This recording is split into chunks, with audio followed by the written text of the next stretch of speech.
Welcome and thank you for joining us for Oakland Creates Exhibitor Spotlight. We have James and Audra. James, can you introduce yourself and give me your pronouns and your association, and Audra as well, your association with Oakland, please? Sure. Yeah, my name's James. My pronouns are Zzier. Um, and well, I don't know, should you introduce yourself? I'm Audra. My pronouns are she, her. Awesome. We both moved to Oakland together in 2014. Yeah, like 6 years ago. We were both from the Midwest, but I knew people that lived out here, and myself as like a queer person in Ohio, like back when I grew up, it wasn't very safe or very good environment. So I was always like, this was always the place that I wanted to be. It was always sort of like a destination. And I used to come visit a lot, and then finally got the chance to move out here. So cool.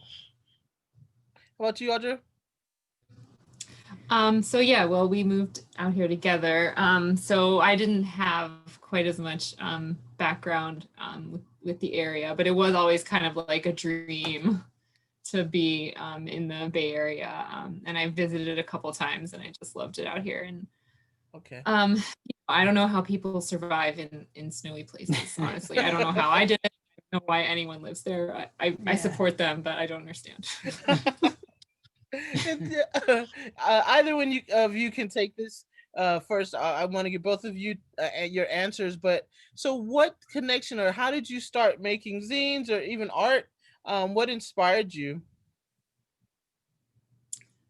Well, I'm a poet, and that's sort of my the form of art that I've been most committed to for the longest amount of time. Okay. So I was, poetry publishing is a strange world, and I just wanted to send poems to my friends in a in a format that's inexpensive and easy for me to distribute. And so that's sort of how I started making zines, was just like wanting to make zines of my recent poems and send them to my friends.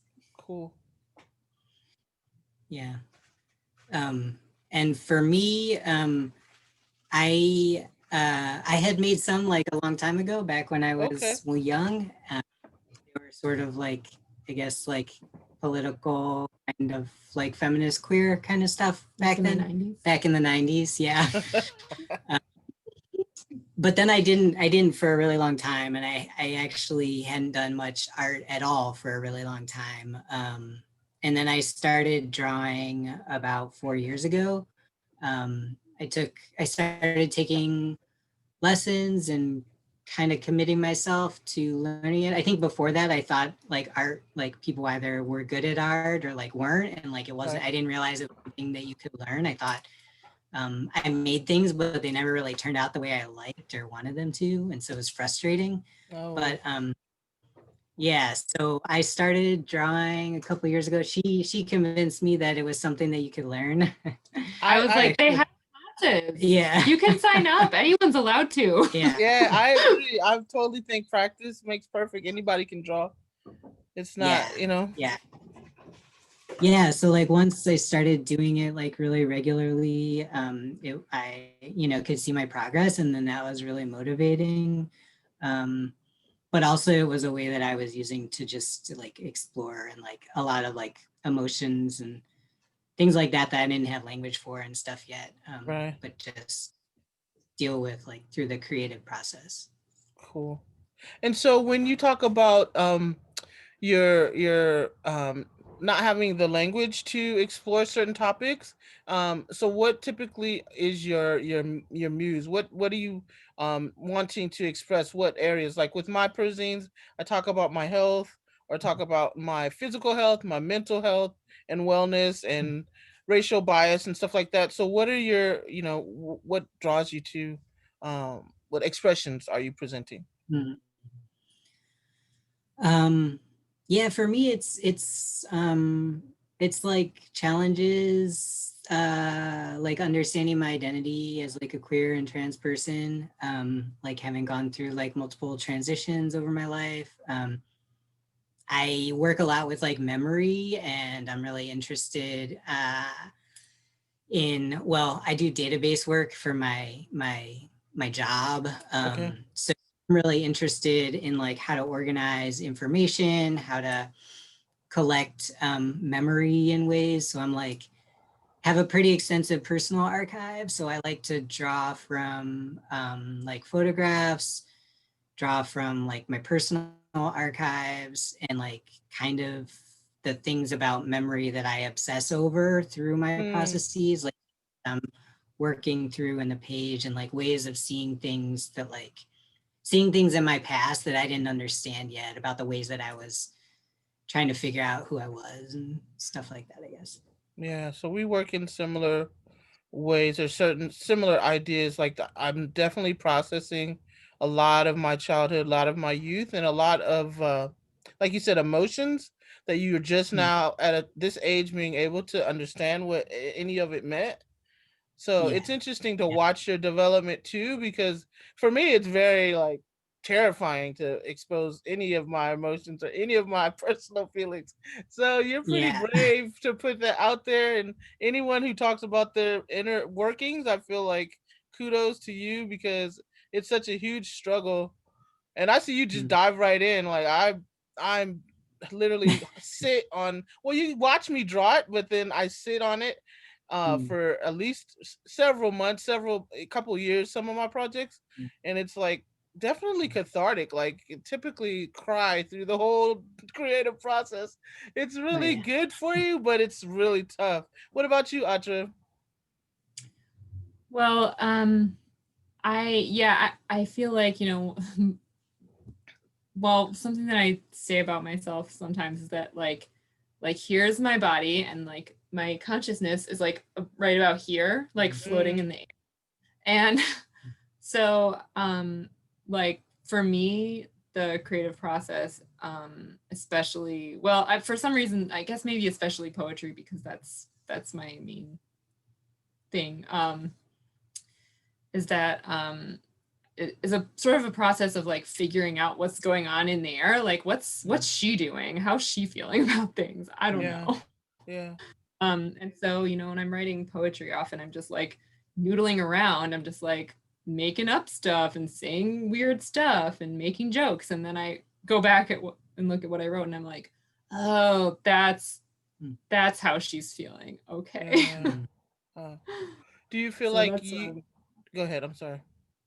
oh, just that's how it kind of goes for me a lot of the time. Do you?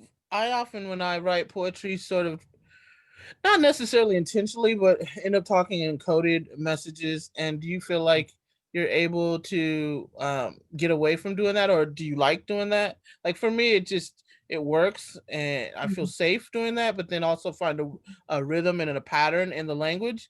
Do you Mhm. feel like you're? I haven't read your poetry. I look forward to reading it. But do you feel like you have your own secret language too?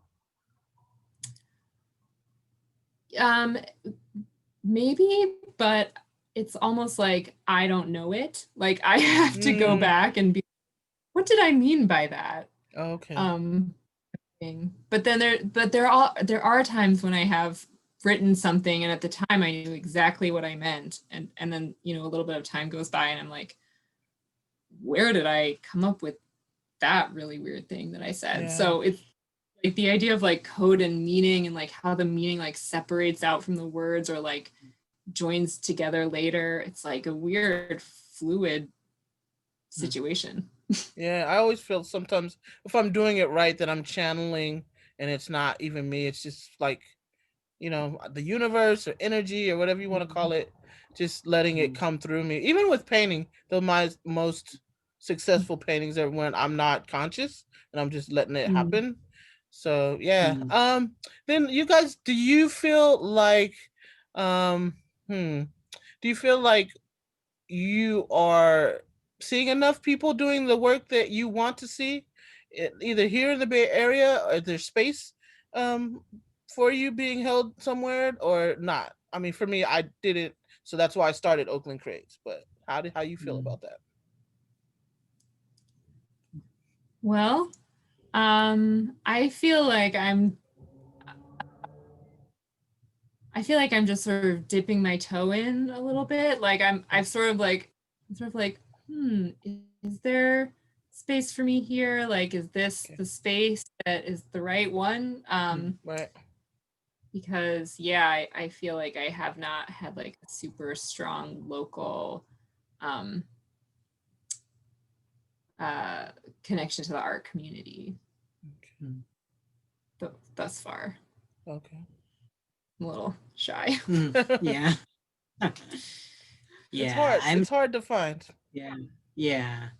And this is the first time I've ever like shared my art in any public way. So I still feel like really new, and I'm um still trying to like understand how I'll feel like as more people see my work. Okay.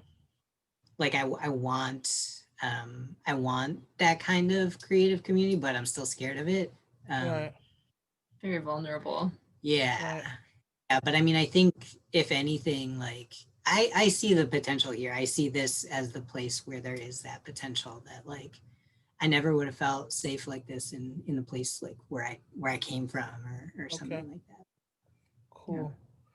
And on just a couple of fun questions. So, if you could eat only three foods for the rest of your life, what three foods would they be?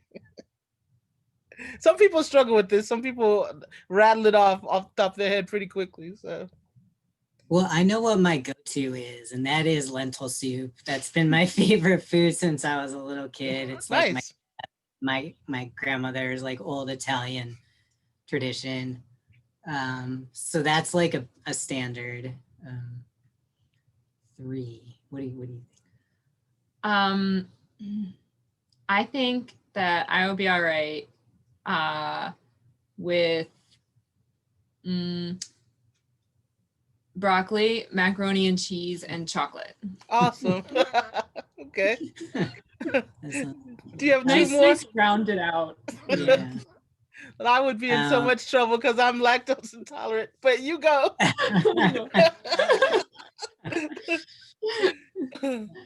What about you? Two more, James?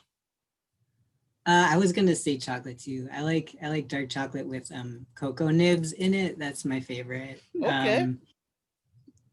So that, and then like lentil soup and Kale?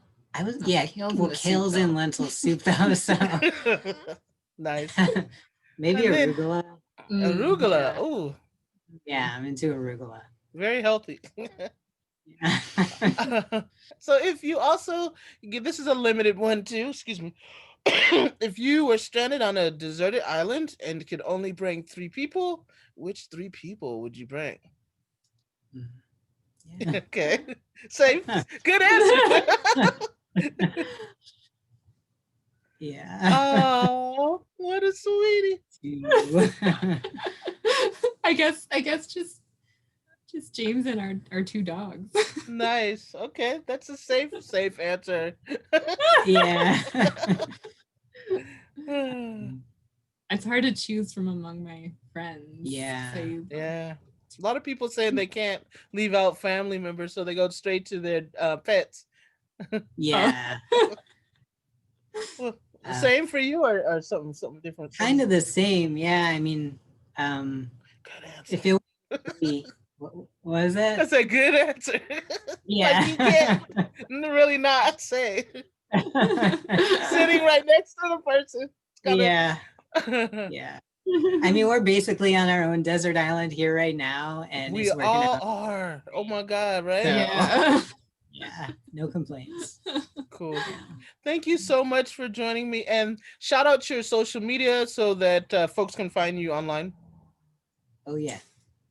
Well, I'm on Instagram. I'm Fluffy Ruffles, and I'm on Twitter at just my full name, Audra Puchalski. Nice.